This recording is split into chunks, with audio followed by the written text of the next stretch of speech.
আসসালামু আলাইকুম বোনেরা, কেমন আছেন? আশা করি ভালো আছেন। আলহামদুলিল্লাহ আমিও ভালো আছি। রান্না করতেছি আজকে ভাত তরকারি সবকিছু কাজ আছে আজকে অনেক। ভাতটা হয়ে গেছে। এখন এই যে গুইশা ট্যাংরা রান্না করতেছি, দু পেঁয়াজু।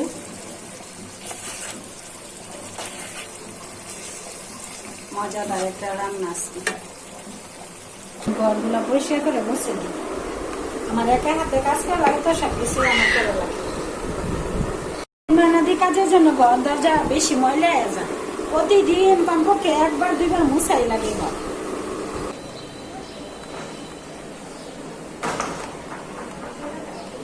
এখন রান্না করবো একটা শাহী লাউয়ের পায়েস। এই যে লাউ গ্রেট করে নিয়েছি, তারপরে সাথে দিব খেজুর, কাজু বাদাম, পেস্তা বাদাম, ঘি দিয়ে ভেজে নিব, পোলার চাল দিব সাথে। ঘি দিয়ে লাউটা ভাজা দিচ্ছি আর সাথে দিচ্ছি পোলার চাল পায়েস করার জন্য দুধ চিনি দিয়ে পায়েসটা রান্না করতেছি। লাউয়ের পায়েসটা হয়ে গেছে, এখন গাছে পানি দিব, পরে আলুর চপগুলা ভেজে দিব। গাছগুলাতে পানি দিয়ে নেই।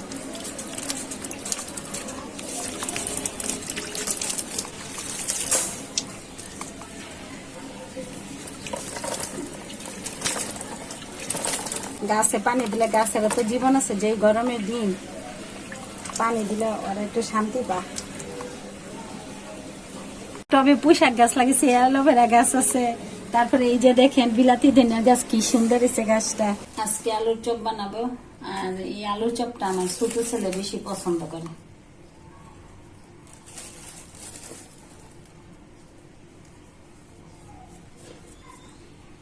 সাথে দিয়ে দিচ্ছি আটা,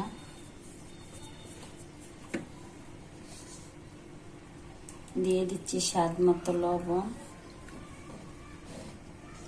দিয়ে দিচ্ছি একটু জিরার গুঁড়া, হালকা মরিচের গুঁড়া, দিয়ে দিচ্ছি হলুদ গুঁড়া, দিয়ে দিচ্ছি একটু রসুন বাটা। মুখে স্বাদের জন্য আর কি, ঘরোয়া ভাবে আমরা যেইভাবে রান্না করি সেইভাবে আমি গুলতেছি।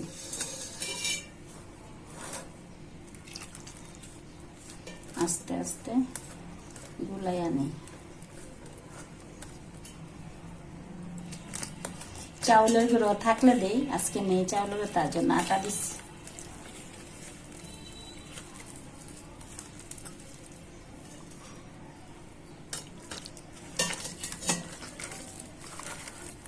আস্তে আস্তে গুলাই আনি।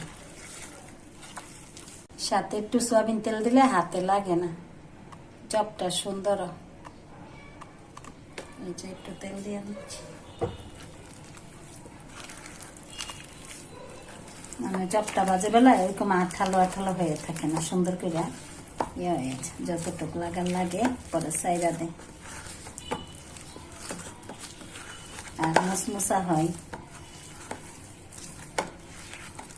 এই যে সুন্দর মতো গুলা হয়ে গেছে। এই যে দেখুন, তেলটা দিলে কি হাতে লাগে না। এই যে এরকম ভাবে গুলাই একটু আধা ঘন্টা আগে গুলাই একটা মসমস হয় আর ফুলে স্বাদ লাগে। আলুর চপটা আগেই বানানো হয়ে গেছে, সময়ের অভাবে দেখাতে পারি না। সাথে ডিম দিচ্ছি, এই যে দেখুন ডিমগুলো। এখন তেলটা গরম হয়ে গেছে, একে একে চপগুলো দিয়ে দিচ্ছি।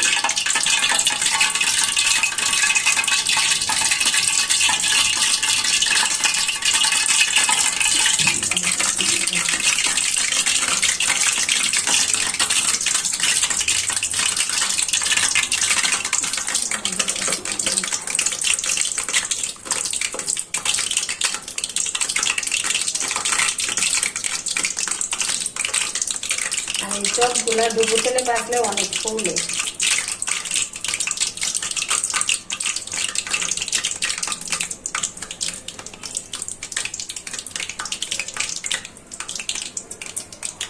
চপটা দেখি এই পাশটা হয়েছে, ও পাশটা হয়ে গেছে সুন্দর, মাশাআল্লাহ ফুলছে। ডুবো তেলে ভাজলে এটাই ফুলে বেশি। আর আমি যেরকম ভাবে তুলছি এরকম ভাবে আধা ঘন্টা আগে আপনারা গুইলা নিবেন, ইনশাল্লাহ আপনারা ফুলবে। আর মশমশা ওইটা আছে যে বুঝাই ফুলটা কত বড় হয়ে গেছে। আর সুন্দর করে ভাজা হয়ে যায়।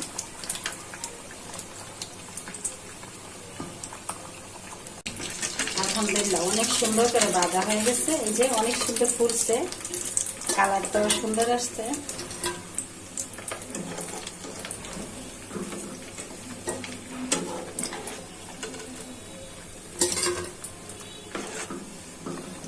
দোকানে তো খাবার সোডা দে, এইটা দে ওইটা দে, এগুলা দেওয়া লাগে না। কতক্ষণ আগে গুল্লা রাখলেই সুন্দর করে ফুলে যায়। এই যে দেখেন কত সুন্দর মসমসে হয়েছে, সুন্দরভাবে ফুলে গেছে।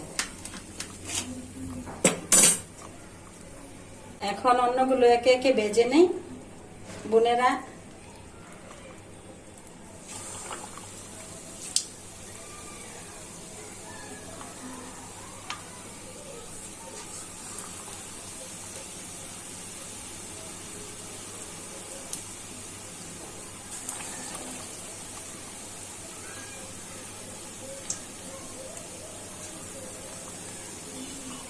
ইনশাল্লাহ আশা করি ভালো হবে, স্বাদ হবে। রোজা রেখে তো আর টেস্ট করা যায় না। বোনেরা ভালো থাকবেন, সুস্থ থাকবেন, আমার ভিডিওগুলো বেশি বেশি দেখবেন, লাইক করবেন, কমেন্ট করবেন, সাবস্ক্রাইব করবেন। আল্লাহ হাফেজ।